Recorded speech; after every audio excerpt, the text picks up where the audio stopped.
Welcome back to epic Sashmita. ముందు వీడియోలో చెప్పుకున్నట్టు దుర్వాస మహర్షి కుంతీదేవికి మంత్రం చెప్పి వెళ్ళిపోతారు.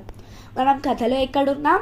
పాండురాజుకి ఇద్దరు భార్యలు, కుంతీదేవి ఇంకా మాద్రీదేవి. ఒకసారి కుంతి మాద్రీలతో విహారయాత్రకు వెళ్తారు పాండురాజు. అక్కడ రెండు జంటగా ఉన్న జింకలను చూసి వాటి మీద దాడి చేస్తారు. వేట ధర్మం ప్రకారం రెండు జీవులు ఏవైనా జంటగా ఉంటే వాటి మీద దాడి చేయకూడదు. దాన్ని మరచి దాడి చేస్తారు పాండురాజు.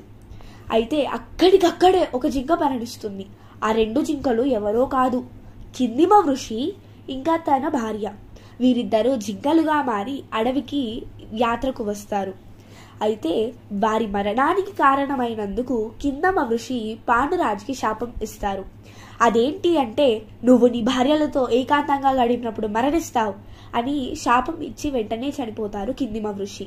ఇంకొక వైపు రాజ్యంలో గర్భం దాలుస్తుంది గాంధారీదేవి. తన వంశాన్ని ఎలా ఉద్ధరించాలి, తనకు పుత్రులు జన్మించరు అని ఆలోచిస్తూ ఉంటారు పాండురాజు. అప్పుడే కుంతీదేవి దుర్వాస మహర్షి తనకు ఇచ్చిన వరం గురించి పాండురాజుకి చెబుతుంది. అప్పుడు వారిద్దరూ కలిసి యమధర్మరాజుని స్మరించుకొని ఆ మంత్రం చెప్పిన వెంటనే వారిద్దరికి ధర్మరాజు జన్మిస్తారు. ఈయననే ధర్మరాజు అంటే యుధిష్ఠిరుడు పాండవులలో పెద్దవాడు. దీని వెనక ఉన్న సైంటిఫిక్ రీజన్ తెలుసుకుందామా? మరి దీని వెనక ఉన్న సైంటిఫిక్ రీజన్ ఏంటంటే, పార్థినోజెనిసిస్ అనే ఒక ప్రక్రియ ద్వారా ఒక పురుషుడు లేకుండా స్త్రీలే పిల్లలను కనొచ్చు. అయితే ఇది కొన్ని జీవులలో మాత్రమే జరుగుతుంది.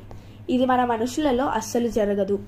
అయితే ఈ కథ ప్రకారం ఆ మంత్రాన్ని వాడి కుంతీదేవి పార్థనోజెనిసిస్ని తను అనుకరించి తను పిల్లలను కనింది. ఈ విధంగా పాండవులందరూ జన్మించారు. ఇలాంటి మరిన్ని వీడియోస్ కావాలంటే please like, share and subscribe. ఇంతేకాకుండా మనం నెక్స్ట్ వీడియోలో కౌరవులు ఇంకా వారి జననం, అంతేకాకుండా కౌరవుల జననం వెనక ఉన్న సైంటిఫిక్ రీజన్ తెలుసుకుందాం. ఇలాంటి మరిన్ని వీడియోస్ కావాలంటే please like, share and subscribe. Thank you.